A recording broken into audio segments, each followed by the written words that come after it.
Assalamualaikum warahmatullahi wabarakatuh. Hai, selamat datang semuanya untuk podcast komunikasi rasa kita hari ini.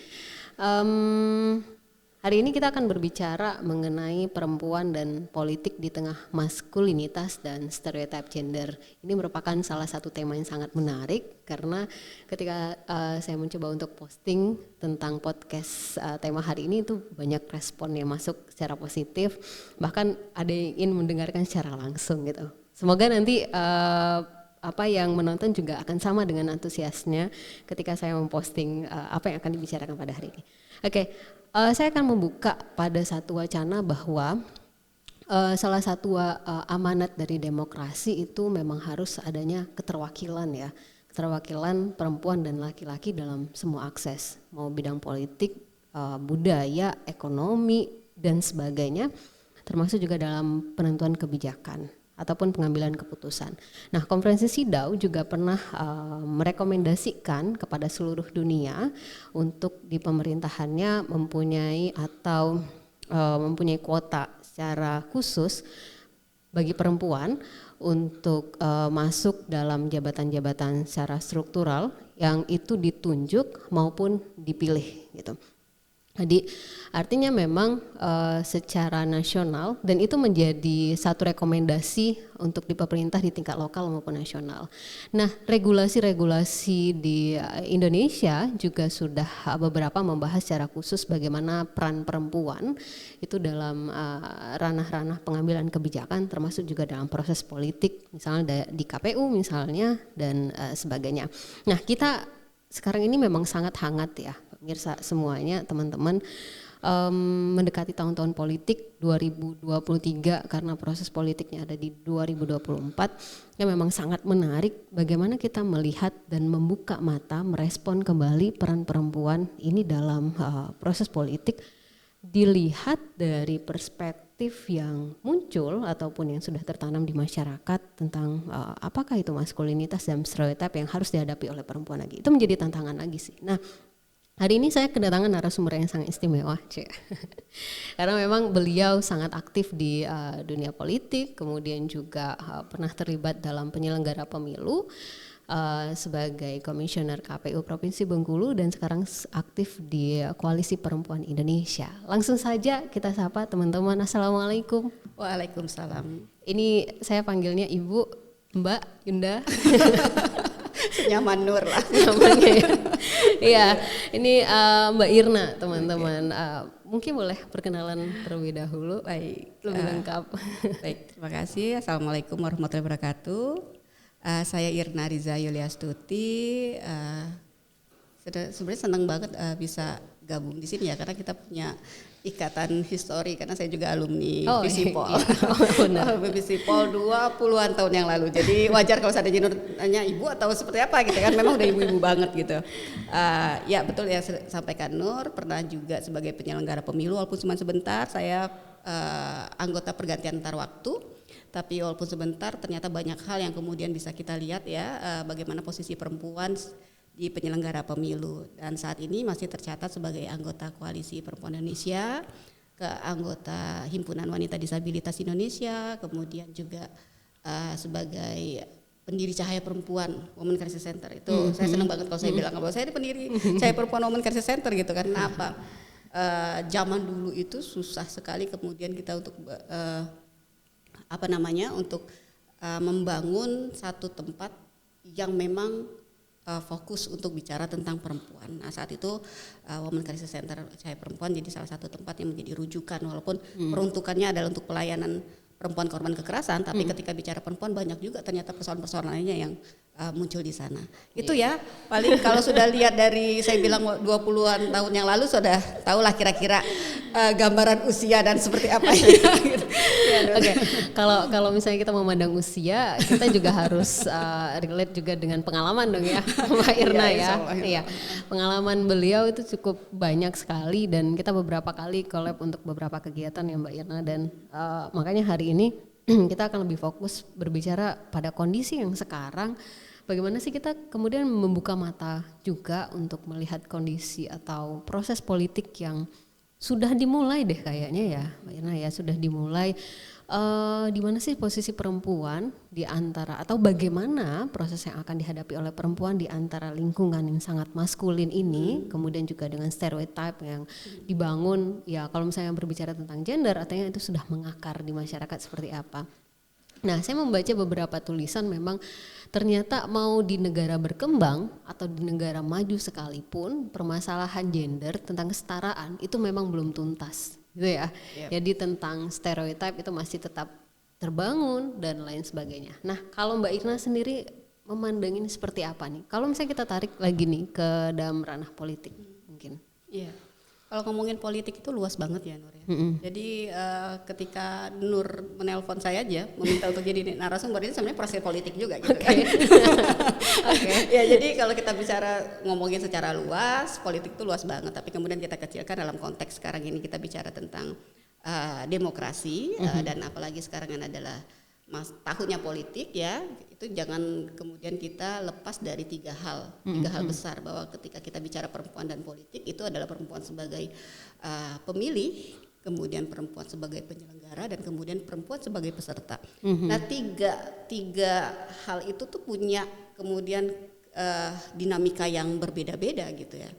Jadi bagaimana kemudian kalau selama ini di ranahnya mendudukkan perempuan sebagai pemilih yang cerdas gitu kan, memilih wakil rakyatnya, kemudian lepas dari praktek-praktek curang misalnya kayak gitu, tapi kemudian kita juga harus mempersiapkan si peserta gitu. Nah, perempuan juga ketika Nur tadi bilang bahwa sudah ada regulasi yang mengatakan bahwa sudah mengatakan harus ada sekian persen, 30% keterwakilan perempuan di peserta pemilu, itu juga persoalannya akan beda.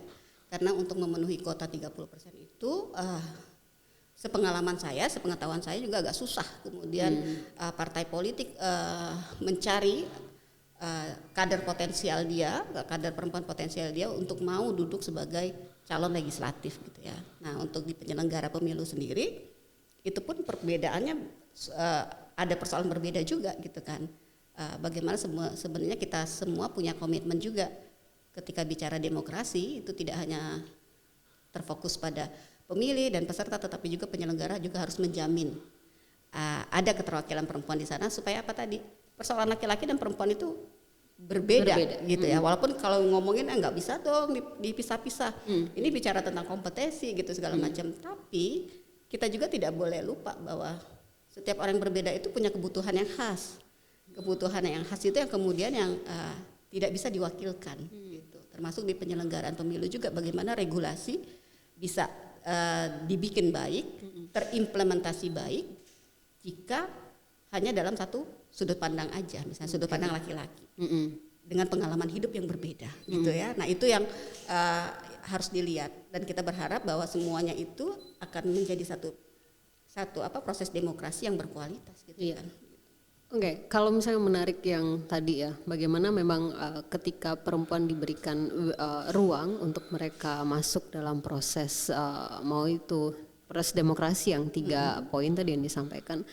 Pertanyaan yang pertama nih, apa sih sebenarnya ingin disuarakan oleh perempuan sendiri ketika memang mereka diberikan ruang untuk berada dalam proses itu atau berada dalam posisi itu? Iya. Jadi kalau ngomongin ini sebenarnya bilangin tentang kesetaraan lagi Nur ya. Ini bicara tentang satu posisi yang setara gitu. Dimanapun perempuan itu dia harus punya kesetaraan. Nah, jadi kalau misalnya kita kerucutkan lah misalnya sebagai peserta pemilu kayak gitu, peserta gitu kan. Proses itu tidak hanya pada keputusan bahwa oke, saya akan mencoba berada di ranah publik sebagai salah satu calon peserta, atau saya akan jadi anggota partai politik yang akan maju running sebagai calon legislatif. Nah, proses di belakangnya itu menuju si perempuan mengambil keputusan itu bukan main lagi gitu kan, besar dan beratnya gitu ya. Benar. Ya, jadi bagaimana kalau bicara tentang maskulinitas, bahwa politik ini masih dipandang adalah itu punyanya laki-laki. Udah deh, nggak usah deket-deket bicara politik, ini perempuan tuh jauh-jauh dari politik, ini keras gitu kan, ini kasar gitu. Nah, jadi kita pun akhirnya memaknai dan melihat bahwa politik itu memang seperti itu. Padahal kalau kita mau lihat secara luas kan nggak kayak gitu. Makanya saya bilang tadi, politik ini sangat luas gitu ya. ketika proses kita negosiasi itu tuh kita sedang berpolitik. Cuman politik seperti apa lagi yang seperti apa yang kemudian harus terlihat. Nah jadi nggak bisa dilihat di situ Nur. Jadi saya pikir kita juga ketika perempuannya ingin seperti apa, dikasih kesetaraan, diberikan misalnya ruang yang sama tanpa embel-embel yang kemudian memberatkan beliau. Misalnya ketika ada perempuan yang sudah memutuskan, oh ini perempuan ini pasti tomboy nih gitu kan, ini perempuan yang udah nggak punya, yang sedikit bisa bebas nih gitu. Bebas dalam artian apa? Karena ya pasti kalau ngomongin politik praktis, dia jadi peserta, dia akan melakukan kampanye, dia akan rapat-rapat yang waktunya mungkin tidak bisa disesuaikan oleh si perempuan gitu kan. Nah, kenapa kemudian itu menjadi susah juga? Ketika misalnya perempuan tidak ada ruang kesetaraan itu, tidak ada punya perspektif atau cara pandang itu. Politik ini kan nggak punya laki-laki aja ya, tapi semua orang. Jadi ketika misalnya perempuan bisa masuk, dia bisa menyampaikan bahwa rapat kan nggak mesti tengah malam ya, gitu kan. Rapat kan bisa pagi sebenarnya atau siang gitu kan, karena tengah malam bisa jadi karena ada peran domestik yang dia harus lakukan. Atau memang ya sengaja didesain gitu. Seperti itu ya.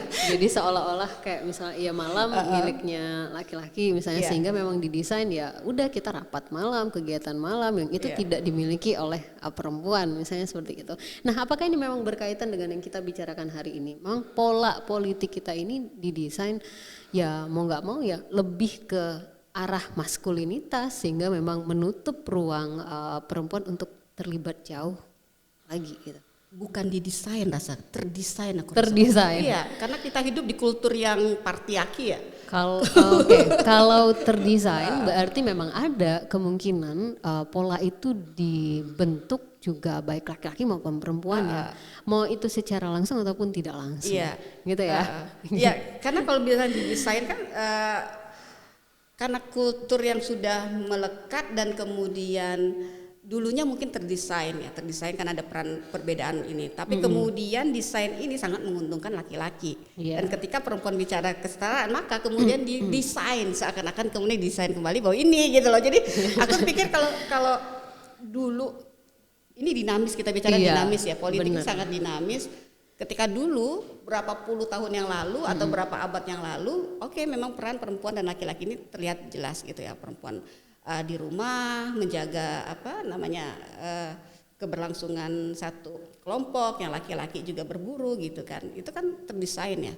Tapi kemudian ketika perempuan sudah zaman berbeda tapi tetap harus berpola pikir yang lalu, itu juga akhirnya kemudian itu jadi seakan-akan memang didesain khusus untuk menyingkirkan perempuan yang punya potensi itu kalau iya benar sih, tapi memang kalau misalnya kita melihat misal ya, saya beberapa kali misalnya ketemu sama kelompok-kelompok ibu-ibu atau yang memang jarang berbicara tentang gender misalnya, atau tentang feminis atau tentang gerakan dan lain sebagainya.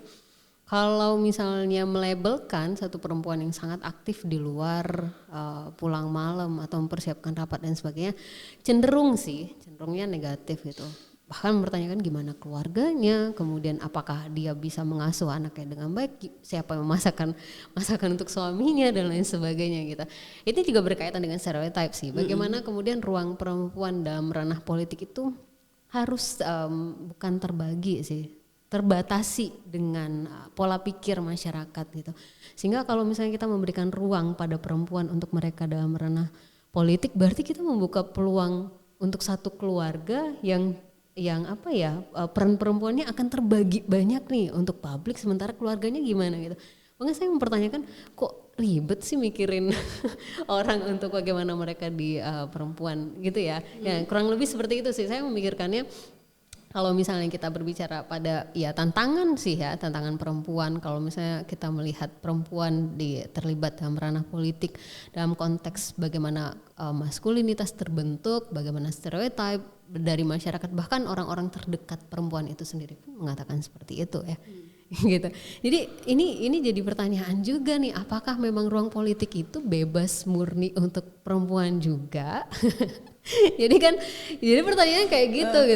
Karena bentukan-bentukan maskulinitas dan stereotip itu kan adalah bangunan yang tanpa disadari terbentuk sih gitu. Iya, jadi saya pikir kalau ngomongin tentang kesetaraan gender itu nggak akan bisa berdiri sendiri. Jadi misalnya saat ini kita bicara tentang tahun politik yang memang sangat melekat kita pada isu politik. Tapi itu tadi selesainya itu di nggak cuma pada satu kelompok misalnya atau satu gerakan yang bicara tentang keterwakilan perempuan di bidang politik, tapi semua pasti akan harus apa ya, saling mengisi.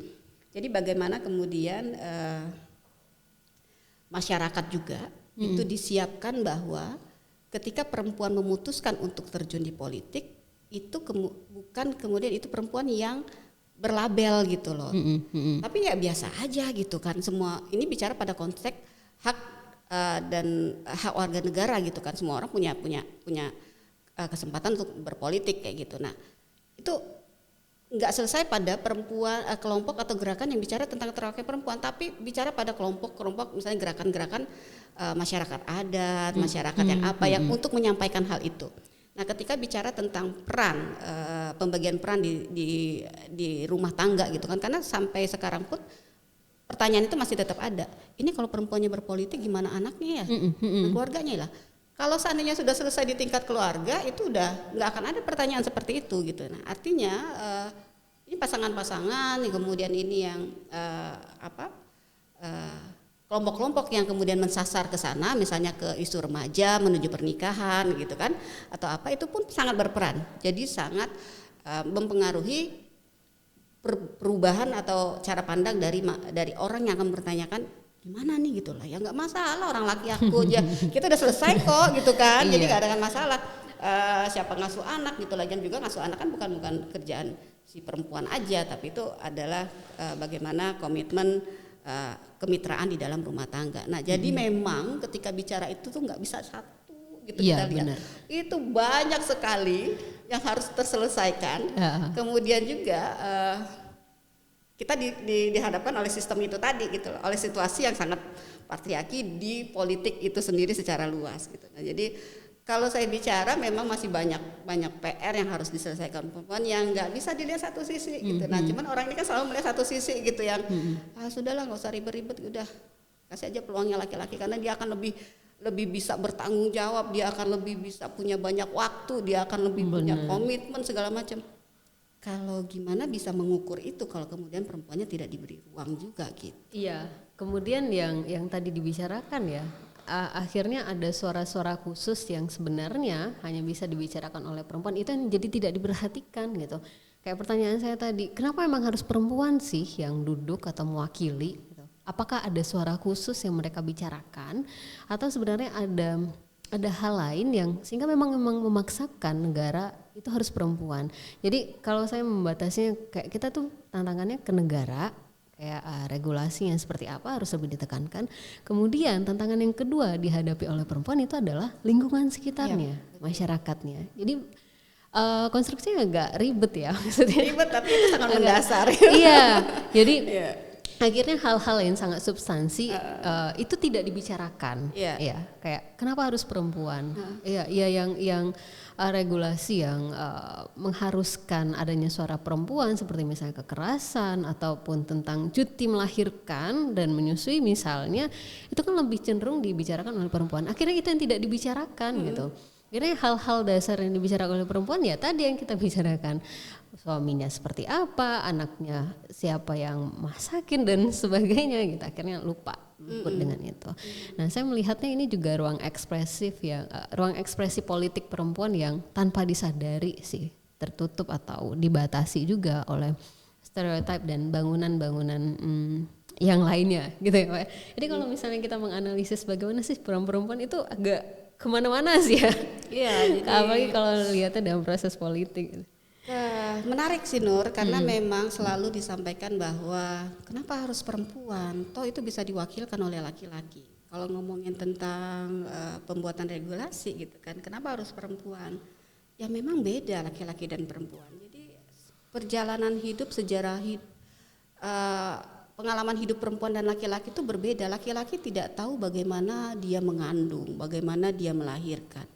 Jadi ketika kita bicara misalnya pembangunan satu regulasi misalnya dan itu terimplementasi menjadi satu program kegiatan misalnya untuk pengurangan angka kematian ibu misalnya kayak gitu kan. Salah satunya adalah misalnya mendekatkan akses rumah bersalin atau sarana kesehatan ke masyarakat. Cara pandang akan berbeda ketika perempuan dan laki-laki. Benar. Yang itu yang saya bicara. Jadi kalau laki-laki, yang penting ada bangunannya deh gitu kan, dekat situ. Tapi ketika perempuan berpikir, ini nih jalanannya kira-kira nanjak nggak? Ketika perempuan di usia kandungan sekian, sanggup nggak? Atau ketika ada emergensi, misalnya seperti apa, bangunannya seperti apa? Atau ketika perempuan mengalami pendarahan atau misalnya hal-hal yang dibutuhkan, itu infrastrukturnya itu mendukung dia atau enggak gitu. Nah itu akan berbeda. Iya. Nah jadi ketika masyarakat bilang kenapa harus ada perempuan? Ya karena pengalaman hidup kita berbeda dan itu harus disadari bahwa laki-laki itu lahir dari perempuan loh gitu loh. Jadi istrimu tuh perempuan gitu kan. Anak-anakmu bisa jadi juga perempuan yang akan jadi ibu, jadi istri gitu. Kalau kemudian laki-lakinya tidak membuka diri bahwa menyadari bahwa ini bukan hanya pada satu kekuasaan doang ya. Kalau kita bicara politik karena bangkunya terbatas maka di perebutan kekuasaan gitu kan. Ada 45 bangku di provinsi DPRD Provinsi Bengkulu dan mereka harus berebut jadi tidak memikirkan terserah perempuan mau dapat berapa segala macam yang penting dia duduk. Agak susah juga karena apa tadi kalau 45 orangnya itu laki-laki semua ini kalau konteks kita DPRD Provinsi Bengkulu. Regulasi yang dihasilkan itu tidak akan kemudian bisa memenuhi kebutuhan dari memenuhi kekhasan perempuan gitu nah. Tapi kalau ketika ada perempuan di sana yang perempuan punya perspektif ya, perempuan yang kemudian tidak ikut di dalam seperti itu, jadi akan merubah itu. Iya. Gitu. Jadi itu yang sebenarnya yang. Jadi itu yang saya ingin bicarakan tadi ya. Jadi bagaimana memang akhirnya suara yang penting, yang urgent itu sehingga tidak dibicarakan oleh masyarakat kita gitu, oleh negara sekalipun gitu. Kenapa memang harus perempuan? Karena dianggap selalu politis ya. Porsi itu sudah dibagi gitu. Kalau misalnya perempuan mengambil porsinya besar, maka porsi laki-laki ini akan berkurang gitu. Tetapi tidak membicarakan hal yang substansi. Kenapa harus perempuannya? Apa yang akan dibicarakan oleh perempuan? Itu kan yang jarang dibicarakan ya. Sehingga memang harus ada satu kekuatan kayaknya ya. Yuk kita berbicara. Kayaknya memang kalau kita lihat di jumlah penduduk jumlah penduduk antara perempuan dan laki-laki kan juga tidak. Ini kalau misalnya melihatnya hal yang lebih luas ya, jumlah penduduk perempuan dan laki-laki itu kan cenderung hampir sama. Iya, gitu. 49% sekian perempuan. Jadi kalau misalnya kita melihat woman support woman, misalnya seperti itu aja ya. Kayaknya kita sudah mengambil separuh dari suara sih sebenarnya. Tapi itu hal yang sangat ideal yang kita inginkan sebenarnya ya. Kalau misalnya hal yang substansi ini dibicarakan oleh masyarakat tanpa memandang bahwa dia perempuan harus bertugas secara domestifikasi ya, secara domestiknya harus selesai dan lain sebagainya gitu. Kalau itu tidak dibicarakan tapi yang dibicarakan suara apa sih yang akan kamu berikan atau yang akan kamu perjuangkan nanti ketika terpilih? Mau itu sebagai apa tadi yang 3 bagian demokrasi itu tadi ya yang dibicarakan Mbak Ina di awal gitu. Nah kita balik nih biar nggak kemana-mana. Ini memang akan mengangkat kegelisahan juga bagi teman-teman yang lain. Tapi penekanannya itu ya Mbak ya. Jadi kalau misalnya ada perempuan maka yang mestinya dibicarakan dalam tingkat pemerintahan negara misalnya dan juga masyarakat ya, jangan lagi deh tentang hal-hal yang pembagian peran gendernya yang antara perempuan harus seperti apa, laki-laki seperti apa, tapi apa yang kamu perjuangkan gitu. Dan sampai pada titik pertanyaan bagaimana cara kamu memperjuangkan, itu penting juga nih karena akan sulit kalau misalnya sudah terpilih. Kemudian tadi ya Mbak Ina sampaikan ketika mengambil keputusan juga kita tidak akan lepas nih, ya kan ya, karena perjuangan perempuan itu pada saat pencalonan, pada saat pemilihan ya, ketika terpilih bagaimana suara itu kemudian bisa dia salurkan. Jadi kalau misalnya sudah terpilih nih, bagaimana cara kamu memperjuangkan? Kayaknya hal-hal yang seperti itu yang harusnya ditanyakan oleh masyarakat ya. Tapi ya kita lihat hal yang terjadi sekarang gitu. Oke, representasi politik kita memang naik turun perempuan. Betul. naik turunnya juga nggak mewakili. 30% itu kan hanya diwajibkan, affirmative action itu kan hanya pada saat pencalonan, tapi bukan pada saat keterpilihan gitu. Jadi perjuangan itu masih di titik awal. Nah pertanyaannya memang apakah ini yang kemudian kita sebut tadi ya sebagai ketika terpilih memang akhirnya suara perempuan yang terpilih tertutupi oleh kebutuhan maskulinitas di antar kelompok laki-lakinya gitu. Ya, kalau saya jadi ingat ketika kita bicara perempuan support perempuan ya, atau ibaratnya siapapun yang duduk perempuan itu dia kemudian akan mewakili si perempuan. Nah, Koalisi Perempuan Indonesia sendiri karena Irna cukup lama sebagai pengurus Koalisi Perempuan itu organisasi yang memang mendorong keterwakilan perempuan. Jadi fokus sekali tentang bicara keterwakilan perempuan di ranah publik atau dimanapun lah. Gitu. Nah, kita biasanya melakukan pendidikan politik, termasuk juga dengan caleg perempuan. Waktu itu dikemas dengan peningkatan kapasitas caleg perempuan. Di situ ada strategi bagaimana pemenangan caleg, kemudian dia bagaimana membangun branding, bagaimana dia kemudian yang tidak punya visi dan misi ketika duduk itu kita coba samakan visi dan misi. Misinya dalam artian keberadaan kalian itu nggak ujuk-ujuk datang, tapi perjuangan panjang ketika kemudian semuanya harus mengatakan ada keterwakilan 30% perempuan dan pesertanya adalah lintas partai politik. Di dalam ruangan sepakat, siapapun yang duduk kita akan dukung gitu ya. Jadi mau si A dari partai kuning, si B dari partai merah, si C dari partai biru, hijau gitu. Kita punya pandangan yang sama ketika duduk di ruangan, gitu kan. Tapi ketika sudah selesai gitu kan, selesai dalam artian ada yang terpilih dan tidak terpilih gitu. Tidak terpilihnya juga bisa jadi tidak bulat suara perempuan untuk mendukung beliau gitu kan. Atau terpilih pun akhirnya tidak sesuai dengan yang kita bicarakan ketika kita melakukan pelatihan. Memang banyak sekali tekanan sebenarnya. Jadi nggak semudah itu juga gitu kan. Kemudian kita bisa mengatakan menggiring si perempuan itu punya pemahaman yang sama untuk kemudian perempuan itu memperjuangkan kepentingan perempuan. Karena kebanyakan perempuan adalah perempuan yang instan, saya bilang kayak gitu, yang kemudian duduk. Jarang loh yang aktivis perempuan kemudian mau calon mau partai mengambil dia sebagai caleg gitu kan. Karena itu tadi bisa kemudian sistem yang sudah terbangun itu bisa agak ribet gitu kan. Dengan yang kebanyakan itu nggak mau. Banyak perempuan itu perempuan yang instan yang kemudian ketika dia duduk itu dalam kondisi yang kalau saya bilang itu gelas kosong atau ember kosong kita isi dan dia penuh, dia siap untuk berjalan, tapi ketika sudah masuk itu dia diwarnai, warna itu yang kemudian yang dia sendiri akhirnya nggak kuat gitu kan. Saya sampai bilang, ya udah kalau sudah dapat labelnya aktivis itu jangan berharap bahwa kalian akan dipinang oleh caleg gitu kan. Kalaupun dipinang itu pasti perempuan itu juga punya stempel label yang keras gitu ya. Banyak juga sebenarnya aktivis perempuan yang masuk jadi partai politik di partai politik tapi kemudian labelnya keras juga kan. Label misalnya ini perempuan yang keras, yang kasar, yang garang gitu kan. Padahal kan sebenarnya enggak gitu juga. Karena ketika kita sudah punya ideologi, sudah punya pandangan yang kuat, kita ke partai politik itu bukan untuk memperjuangkan kepentingan individu misalnya kan, tapi kepentingan saya yakin partai politik pun ketika mendirikan partai politik itu bicaranya itu bukan kekuasaan utuh untuk partainya, tapi untuk kepentingan masyarakat Indonesia gitu ya. Tapi ketika dihadapkan kayak gitu ya agak susah.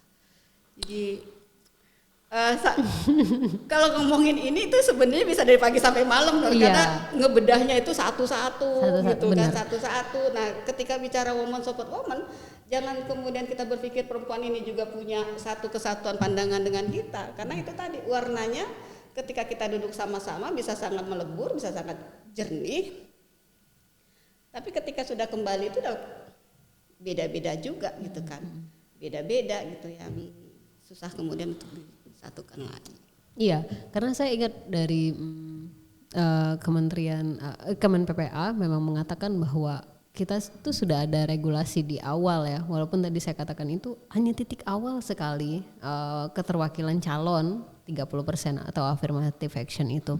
Tetapi kemudian jadi pertanyaan dari pemilu pertama 1950-an ya, itu memang keterwakilan perempuan itu ada tidak ya, saya lupa sih, lebih dari 20% itu hampir tidak ada ya kayaknya, kalau saya nggak lupa nih membacanya.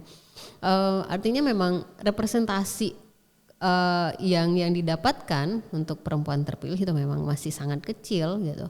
Apalagi kalau misalnya kita membicarakan tentang apa yang kemudian disuarakan oleh perempuan. Ingat waktu kita mendorong waktu seluruh perempuan Indonesia mendorong regulasi tentang untuk pencegahan dan penanganan kekerasan seksual pada perempuan itu sangat berdarah-darah gitu, sampai pada di RI pun kita mengatakan bahwa ini apa yang salah dengan yang ingin dibicarakan oleh perempuan gitu, padahal toh akhirnya menginginkan seluruh keadilan itu dimiliki oleh seluruh manusia termasuk perempuan. Kenapa harus perempuan? Ya karena cenderung korbannya adalah perempuan. Itu juga sulit gitu, karena kita melihat komposisi yang ada di keterwakilan itu sulit ya untuk kita samakan.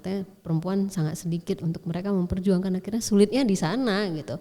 Makanya terbilang kalau misalnya pandangan masyarakat kemudian pandangan negara melihat bahwa kenapa harus perempuan itu tidak dipandang sebagai jenis kelaminnya atau dalam tanda kutip dia keras, dia akan melawan dan sebagainya, tetapi suara apa yang dibicarakan itu saya pikir akan lebih adil lah ya untuk perempuan mereka mengambil posisi itu.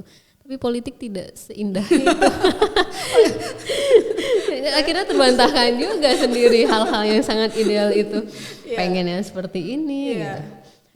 Tapi gimana memang kalau misalnya kita lihat kondisi yang tadi ya, woman support woman tadi memang pada kenyataannya seperti itu, sebaiknya memang dukungan seperti apa nih yang harus dilakukan gitu? Sebenarnya satu tuh kita tuh kalau menurut saya ya, pengalaman ketika kita advokasi itu pijak pada isu sebenarnya. Jadi persoalan yang kalau Nur sampaikan tadi tuh misalnya ini contoh pengambilan keputusan untuk satu regulasi penghapusan kekerasan terhadap perempuan itu kan proses politik ya. Ini dalam konteks politik karena itu ada produk dari proses itu. Konteksnya adalah tidak ada satu orang perempuan pun yang akan tersakiti atau semua perempuan terlindungi. Tetapi kembali bahwa isu ini kemudian dimaknai berbeda dengan orang-orang sekeliling perempuan itu sendiri akan berbeda. Misalnya saya ngomong misalnya perempuan yang punya garis pemikiran yang berbeda bahwa apapun yang dilakukan oleh suaminya, ayahnya itu adalah hal yang biasa karena dalam konteks kepemilikannya, konteks tentang keagamaan. Nah, itu kan akan berbeda ketika kita bicara tentang tidak boleh ada satupun perempuan tersakiti. Nah, di dalam si pembuat regulasi sendiri itu kan pandangan perempuannya berbeda-beda. Oke, sepakat bahwa tidak ada yang tersakiti, bahwa tapi kemudian tersakitinya ini si perempuan itu akan berbeda, bahwa yang dilakukan itu bukan dalam konteks menyakiti misalnya, tapi dalam konteks memberi pembelajaran misalnya seperti apa gitu loh. Jadi kan beda-beda tuh misalnya kalau ada perempuan yang ini jadi agak luas juga gitu ya, karena itu tadi perbedaan pandangan itu. Sama ketika kita bicara tentang politik juga, ketika kita bilang bahwa kenapa penting sekali perempuan itu bicara atau berada di situ, karena dia punya isu yang harus dibawa. Contohnya satu tadi misalnya ketika bicara tentang perempuan dan anak gitu kan. Tapi kan kemudian berbeda juga pandangan si pengambil regulasi itu, si perempuan di dalam regulasi itu misalnya kan, atau si laki-laki di dalam pembuat regulasi itu, cara pandang dia juga terhadap isu itu gitu. Nah, itu yang berbeda, yang saya pikir tantangannya akan sangat-sangat sulit menyamakan itu ya, menyamakan persamaan, kecuali kita berdiri satu pada pijakan bahwa kita ini warga negara yang semuanya punya hak yang sama. Itu aja pijakannya. Tapi untuk menyamakan itu juga itu waduh berat. Sampai sekarang pun saya agak susah ya, karena kita bicara tentang tadi yang sudah disampaikan misalnya produk hukum untuk penghapusan kekerasan seksual gitu. Ketika proses satu kata aja perkosaan dalam pernikahan itu tuh Iya. Luas banget gitu, Luas, nggak dan ada perdebatannya tuh, sangat panjang. Dan itu kan dipatahkan oleh perempuan sendiri gitu, walaupun si perempuan itu kalau kita mau secara fair bilang gitu, kamu pasti tahu itu kalau kamu lagi induk misalnya kan pasti akan terjadi perkosaan dalam pernikahan gitu kan, karena indikasinya gini gitu kan, itu sama aja gitu. Cuman balik lagi, dia hidup di lingkungan apa dulu gitu kan, di lingkungan yang seperti apa sih perempuan yang pengambilan privasi. Karena ya saya makanya panjang, gitu kan, agak panjang menarik nafas karena kalau bicara tentang ini nih kita nih selalu susah itu tadi, orang akan bawa kemana-mana padahal kalau pijakan kita satu aja. Perempuan ini punya pengalaman hidup yang berbeda, dengan pengalaman hidup yang berbeda itu dia pasti akan mempunyai pemikiran yang berbeda, dan sebagai warga negara dia punya hak yang sama, diberikanlah ruang yang sama gitu kan. Dia akan memberikan satu warna di dalam demokrasi ini menjadi demokrasi yang ideal, yang berkualitas gitu kan. Dan yakin juga ketika itu sudah pada titik itu, akan implementasinya juga akan pada satu kondisi masyarakat yang kemudian ideal juga gitu kan. Baik itu kalau kita bicara sebagai negara kesejahteraan misalnya itu masyarakatnya akan sejahtera gitu kan, ketika kemudian semua ruang itu tanpa embel-embel yang itu tadi. Cuman balik lagi, kita ini berabad-abad hidupnya di budaya yang ya itulah salah satu tantangan kita. Ya. Tapi gini, kayaknya kita memang enggak terus melulu membicarakan hal-hal yang bukan pesimis sih, tapi itu realita yang terjadi. Yang pada kenyataannya ya ada yang merasa pesimis, itu kan adalah akibat ya. Kita melihat kondisi, kita membicarakan tadi kondisi realnya seperti apa yang berdasarkan pengalaman masing-masing dan berdasarkan apa yang kita baca pada ruang-ruang gerakan perempuan. Tapi memang ada hal lain tidak yang mestinya memang kita bicarakan pada saat ini. Maksudnya kita harus membuat suatu optimisme bagaimana memang ya ini adalah kenyataan. Betul. Ada ruang maskulinitas yang harus dihadapi oleh perempuan ketika mereka dalam ranah politik, stereotip yang harus mereka hadapi. Tapi ada juga nih yang harus kita bangun. Seperti apa memang seharusnya perjuangan perempuan? Yeah. Karena memang kalau misalnya politik, kita tidak berbicara secara individu ya, Mbak Ena ya. Karena proses politik itu tidak bisa dia berjalan sendiri, itu nggak mungkin. Betul. Gitu. Dia harus ada support di belakangnya. Nah, seperti apa memang sebaiknya? Iya, semua harus bergerak kayak gitu, nggak bisa terpisah-pisah. Makanya saya bilang tadi itu kalau bicara tentang ketika perempuan memutuskan, itu semuanya udah selesai sebenarnya. Selesai di tingkat keluarga, di masyarakat itu bergerak. Jadi tinggal lagi kalau tentang optimis, pasti harus optimis karena kalau kita orang sosial ini pasti dunianya akan berubah, nggak ada yang stagnan gitu. Nah, tinggal manusianya nih siap nggak dengan perubahan gitu ya. Jadi kalau saya bilang saya optimis bahwa suatu saat kita akan mencapai pada posisi yang menuju ideal gitu kan. Walaupun sebenarnya itu kemudian tidak di zamannya kita lagi, atau mungkin bisa jadi kita udah nggak ada. Tapi kemudian proses perubahan baik itu harus terus kita lakukan. Misalnya kayak sekarang perubahannya berbeda sekali. Misalnya kalau saya bicara tentang proses politik ini karena masih dekat ya, misalnya untuk di penyelenggara pemilu lah misalnya kayak gitu ya. Ini berbeda kondisinya 5 tahun yang lalu dengan yang 5 tahun yang sekarang terjadi. Nah, adaptasi itu harus kemudian perempuan juga tahu gitu ya. Tapi saya pikir ketika dengan semua kemajuan teknologi, dengan luasnya relasi segala macam, sebenarnya kita bisa belajar juga gitu kan, belajar situasi-situasi yang berbeda itu.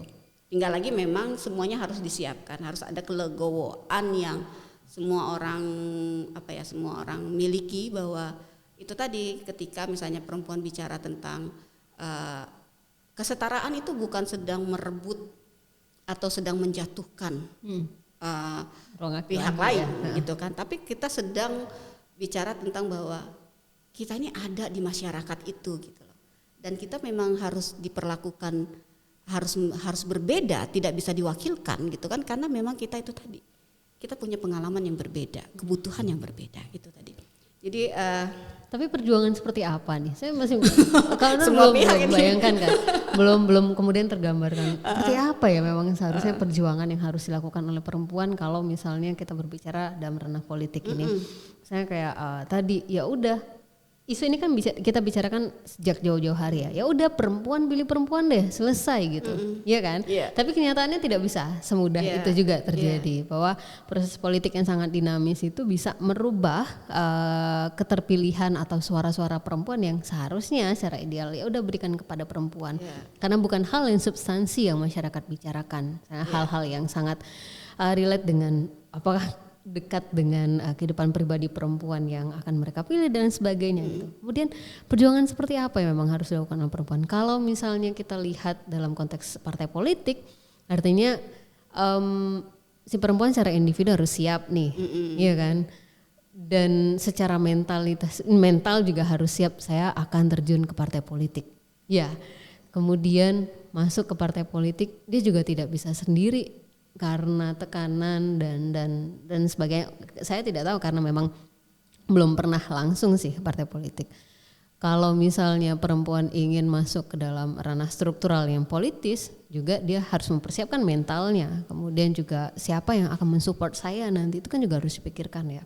Kalau misalnya saya mau tadi yang disampaikan ke pelaksana demokrasi misalnya, apa yang harus saya siapkan, mental, jaringan dan lain sebagainya. Nah, apakah itu memang sudah disiapkan juga? Kira-kira nggak sih itu juga harus kita evaluasi juga nih untuk perempuannya gitu. Betul. Jadi kalau bisa bicara sih sekarang memang ketika semua orang berkonsolidasi, maka yang merasa dirinya bagian dari gerakan atau dirinya berkomitmen untuk menjadi bagian dari gerakan itu harus konsolidasi juga gitu. Jadi dan konsolidasi itu yang kemudian kita jangan terlambat juga gitu kan, tanpa kemudian kita melihat bahwa si A si B ini backgroundnya mana, tapi kita sudah tahu aja bahwa dia punya perspektif aja gitu. Jadi enggak karena dia dari si organisasi keagamaan A, keagamaan B misalnya gitu ya, atau organisasi di isu A, di isu B, tapi ketika kita tahu bahwa si perempuan ini bisa loh dia lepas sebenarnya dari semua itu dan bisa mengakomodir semua kepentingan itu gitu kan, karena dia hadir kan bukan untuk kepentingan kelompok tertentu itu, tapi dia hadir memang untuk kemudian memperjuangkan isu perempuan gitu ya, walaupun kelompok perempuan maksudnya kayak gitu ya. Bukan dia tidak akan bicara tentang lingkungan aja, dia tidak akan bicara tentang kekerasan terhadap perempuan aja, dia tidak akan bicara tentang di sisi pendidikan aja, tapi dia punya perspektif bahwa ketika dia duduk itu akan berpengaruh dengan semuanya gitu kan. Nah itu juga harus ada konsolidasi itu yang mau nggak mau tuh harus ada kelegowoan dari kelompok perempuan. Jadi agak susah juga misalnya ketika ada perempuan yang maju tapi dia dari kelompok misalnya keagamaan tertentu misalnya ya, dari si A si B misalnya, atau dari kelompok di isu spesifik tertentu, dari isu misalnya bantuan hukum, ada di isu kekerasan terhadap perempuan, di isu lingkungan gitu, masih ngotot juga gitu memberikan championnya masing-masing, karena merasa bahwa nanti kalau dia duduk dia pasti akan ini nih, akan lebih ke kita. Nah itu juga akan menyebabkan perpecahan. Tapi ketika kita kemudian berlegowo dari sekian banyak perempuan itu, kita titipkan misalnya satu isu yang kemudian dia bisa berdiri netral. Berdiri netral dalam artian walaupun dia dari si kelompok tertentu, tapi dia bisa kemudian juga mengakomodir kelompok-kelompok lain. Nah itu juga misalnya bentuk satu konsolidasi sehingga dia jadi kuat gitu. Yang ada sekarang ini kan kita masih tetap ya si A ini dari si kelompok perempuan ini, si B dari kelompok perempuan ini. Tapi ketika si A dia muncul, kelompok si B dia bukan dari kelompok kita gitu kan. Dia nanti bukan orang kita, walaupun kita sudah sangat tahu bahwa dia nggak berdiri di situ juga gitu. Nah itu yang saya pikir clear juga harus di kelompok kita perempuan supaya kemudian gerakan kita menjadi kuat. Yang kalau saya masih lihat sekarang itu masih ada sedikit ego-egonya di sana. Nah kenapa kemudian kita akhirnya menjadi sedikit terlambat untuk terlambat untuk konsolidasi dengan perubahan situasi perpolitikan saat ini. Benar. Gitu. Jadi kondisinya sudah sangat jauh. Iya, dia tuh cuman isunya ini aja. Kalau ngomongin politik dia nggak akan masuk gitu. Saya bilang kalau ngomongin politik ini luas gitu kan. Dalam hal kita melobi ini nggak lepas dari politik gitu. Oke, kalau ya tema ini sangat menarik ya. Ini benar tidak akan selesai karena kita akan membenahi dalam berbagai perspektif dan berbagai kondisi real yang terjadi. Perempuan dan politik di tengah maskulinitas dan stereotip gender. Tapi saya sudah diingatkan waktu kita sudah habis. Nggak kerasa kan? Beneran nggak kerasa. Saya pikir waktu podcast 1 jam itu aduh panjang banget apa ya mau ditanya. Ternyata memang bener nggak kerasa ya. Dan nanti kita akan lihat apakah ada sesi 2-nya. Iya, karena itu tadi saya makanya awal bilang 3 hal ini sebenarnya nggak bisa kemudian ditinggalkan. Tapi kemudian kalau kita mau memecah partisipasi perempuan di dalam sebagai pemilih, bagaimana kemudian kita melihat partisipasi perempuan juga sebagai penyelenggara pemilu, peserta pemilu itu segmennya harus beda-beda dan itu nggak bisa 1 jam untuk satu segmen. Ini kode. Nggak, dengan narasumber yang lainnya lebih kompeten lah. Iya. Oke. Tapi saya kunci untuk jawaban terakhir tentang konsolidasi. Kayaknya memang itu akan menjadi tema selanjutnya. Bagaimana membentuk konsolidasi itu untuk kelompok perempuan. Sekarang memang ini kita lebih real nih membicarakannya. Bukan dalam artian selama ini kita tidak real, tapi konkretnya seperti apa, kemudian apakah ini bisa menjadi evaluasi kita untuk kemudian lebih maju melihat keterwakilan perempuan dan melawan dari kondisi yang sudah dalam tanda kutip sih melawan dalam kondisi yang sudah dibentuk dari dasar masyarakat. Terima kasih banyak Mbak Irna. Sama-sama. Kita juga terima kasih untuk yang sudah mendengarkan podcast kita hari ini. Semoga banyak pelajaran ya Mbak yang bisa diambil dan tetap semangat untuk seluruh perempuan Indonesia yang sedang berjuang atau sudah berjuang dan tetap berjuang pada saat ini. Semoga memang keadilan akan tetap ada untuk perempuan dan juga laki-laki di negara kita Indonesia. Lagi terima kasih. Sama-sama. Kita tutup ya dan kita sapa untuk semua pendengar komunikasi rasa hari ini. Saya Nurlianti dan juga Mbak Irna yang sebagai narasumber hari ini. Undur diri. Assalamualaikum warahmatullahi wabarakatuh. Sampai jumpa.